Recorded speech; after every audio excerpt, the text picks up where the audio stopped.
So first off, obviously, do have to change the harmony because it's the example been used throughout the class.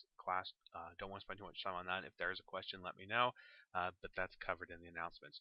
So first change, switch this up. The magenta to the blue magenta to the cyan gives you a little bit of vibration, not too much because we have the change in value.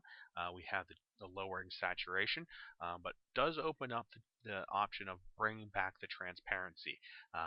Now that's you know I haven't explored that option, mainly exploring options with the background, but based on the quality of the design, I assume you can explore that route if necessary. Now, I haven't explored how to create these changes. I assume you could do that, and they're fairly rough in how they're done. Obviously, you can see that magenta still peeking in through some of these corners.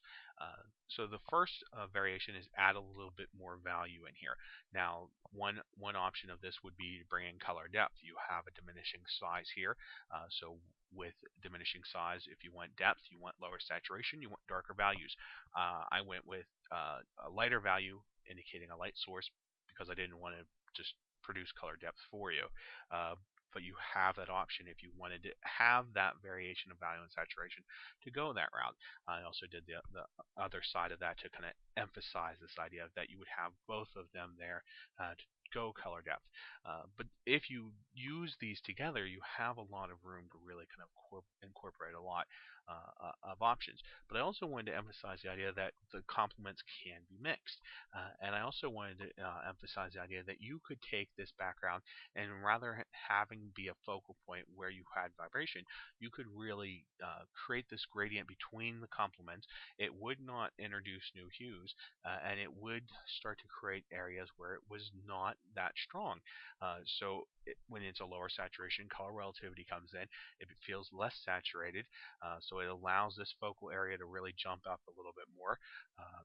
Now you could extend this even more, but there's no additional hues introduced here. These are going to stay between the 0, 360, and 180 throughout the gradation between those two hues, as long as they're correct. We see a bunch jumping around because of the grays. And we're also going to see some jumping around because of color integrity because it's a very rough revision. But those 180s, 182, still within that margin of error. You can do that throughout. Um, but something to consider, and lowering that saturation down. And then if you start to match that value at places, you can really have it be just a very subtle background to where it's almost like a texture. You still have that kind of that ridge edge, that little bit of edge that you have there. That's nice. You can also create that pattern that you were looking for as well. So in the last one here, creating a little bit of directional movement. So here going darker to lighter. Obviously, you go the other direction if you want, lighter to darker. But just to create that emphasis of bringing that movement over here, this seems to be a strong focal point. And then maybe taking out that black if you want to throw in some vibration there. You've got a lot of space here to work with some color concepts. So it's really about now that you've got the harmonies explored, figuring out where you want to go with that. Do you want to bring back that transparency? Do you want to throw in some vibration? Do you want to think about depth? Where do you want to go? And I think that's really a question in the end that you have to answer. Uh, but those are questions that once you ask, we can talk about how to get there. Um, but I think this background, it's a matter of whether it's something that needs to be diminished, whether it plays a more active role in directing us, whether it becomes a really active role in being vibrant. It has a lot of possibilities. Um, and one other thing, don't forget that once you throw up that hue saturation tool, you can really explore a lot of different harmonies with this. Excuse me there, 1 second. You can explore those harmonies very quickly with that hue saturation tool once you have your layer correctly set up. But remember, it doesn't have to be 90 degrees apart for the tetrad.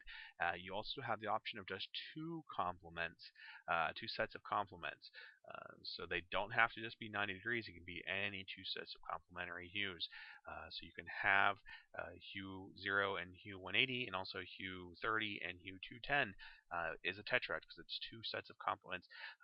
The fundamental tetrad is those 90 degrees apart, though, would be one way to look at that. But let me know if you have any questions, and then we'll go from there.